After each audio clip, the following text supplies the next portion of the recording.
Good Thursday morning, everybody. I'm Jared Klein here with your morning rush from the NBC29 Digital Desk. Let's take a look at the top stories you guys are clicking on over on NBC29.com on this Thursday. Coming in at number one, a now former assistant principal in Albemarle County is charged with contributing to the delinquency of a minor. At number two, police investigating shots fired in Charlottesville. We'll get to that story in just a moment. Then at number three, Albemarle County Public Schools bringing in a third party to help address an achievement gap. All right, here's our first story this morning. The number one story you guys are looking at over on NBC29.com. An Albemarle County assistant principal, now former assistant principal, he is off the job after being charged with 2 counts of contributing to the delinquency of a minor. Yesterday, Western Albemarle High School parted ways with Harold Hackney 1 day after he turned himself into the Hanover County Sheriff's Office. Earlier this month, an employee reported that 2 students appeared to be intoxicated while at school and that Hackney allowed one of them to drive themselves and 2 other students home. All right, well, police say several parked cars were damaged by gunfire last night in Charlottesville. The shots were fired on Cedar Hill Road at Wayne Avenue. Casings could be seen scattered on the ground in the area. Luckily, no injuries were reported. Well, there is a new report from the National Insurance Crime Bureau, and it says that no southern city saw a bigger jump in car thefts in the last reporting period than the city of Charlottesville. And with car thefts on the rise, insurance companies want to make sure that you are staying safe out there. Just know that certain cars may make your car more of a target for theft. Social media posts have been showing how easy it is to steal Kias and Hyundais that are without a key. So I would encourage everyone to start getting proactive, particularly if you're concerned about theft. That is a very specific, we call it cause of loss and recovery. The National Insurance Crime Bureau has a report ranking areas across the U.S. with a higher car theft rate. We have that link that you can go check that out over on NBC29.com. Well, Albemarle County Schools is taking steps to address its achievement gap. After years of waiting for data to change, the district is taking action to create a long-term solution. NBC29's Madison McNamee shows us how an audit could lead to a potential fix.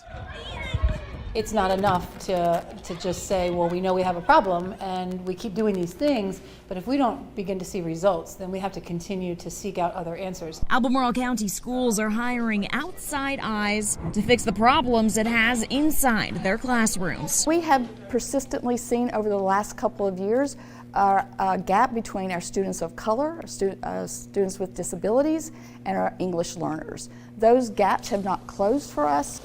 The achievement gap has been an ongoing issue and was made worse by the pandemic. Now it's time to find what's causing it and create solutions. So their eyes are going to be fresh. The consulting group Bellwether will audit 11 of the county's schools. It raises our level of discourse in a way that we can think about it more clearly. Families will also have the chance to sit down with the group to try to find the root of the problem. Bellwether really stood out to us as having a lot of experience with diverse groups, looking at performance of students with disabilities, our students of color, and our economically disadvantaged students. 2 days of observing the schools will require 3 months of data analysis to nail down what exactly needs to be done to see results in the classroom. Early education is absolutely critical, and early intervention is absolutely critical, and so I think I have a hypothesis that what we'll find is a lot of really, really strong input and feedback at the K-5 level. ACPS hopes to find long-term solutions for the achievement gap, and any solutions it finds from this audit will be put in place next school year. In Albemarle County, Madison McNamee, NBC29 News.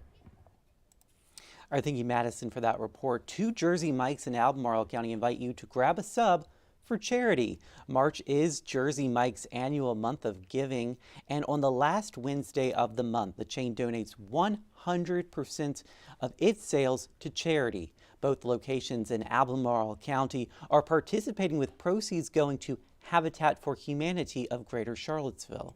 Great things in the community, so this is our way of giving back so that they will be able to continue to do what they have done in the past. In Jersey Mike's, we have great subs, so come get you a great sub for a great cause.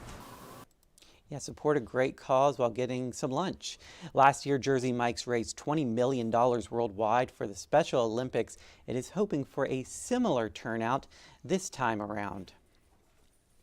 Well, it is springtime and more of us are getting outside, and that includes some critters out there, more specifically black bears. They are waking up from their long winter slumber and they are on the hunt for food. The Wildlife Center of Virginia says they target easy food sources like trash cans, compost bins, and bird feeders. I don't think they'll be contributing to the Jersey Mike sales this month. If bears are wreaking havoc on your neighborhood, it suggests removing the food source. The center says prevention is key and recommends putting trash cans, bird feeders, or even your grill inside the garage or locked up in a shed. Bears have a phenomenal sense of smell.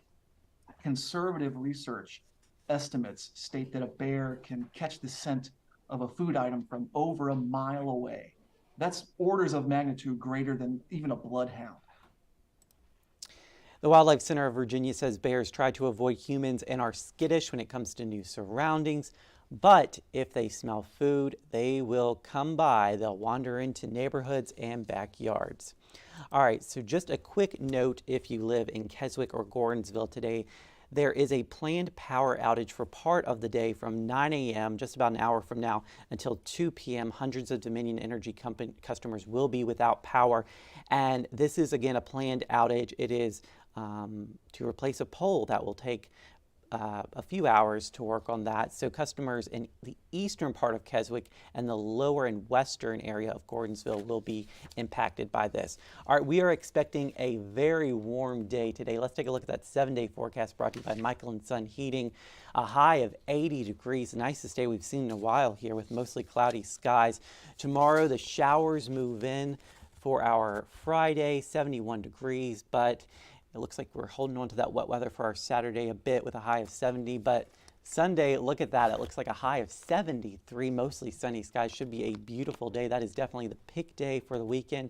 We are holding on to that warm weather into next week. I hope you guys have a great Thursday. We'll see you again on NBC29 News at noon, and we're always live, of course, on NBC29.com.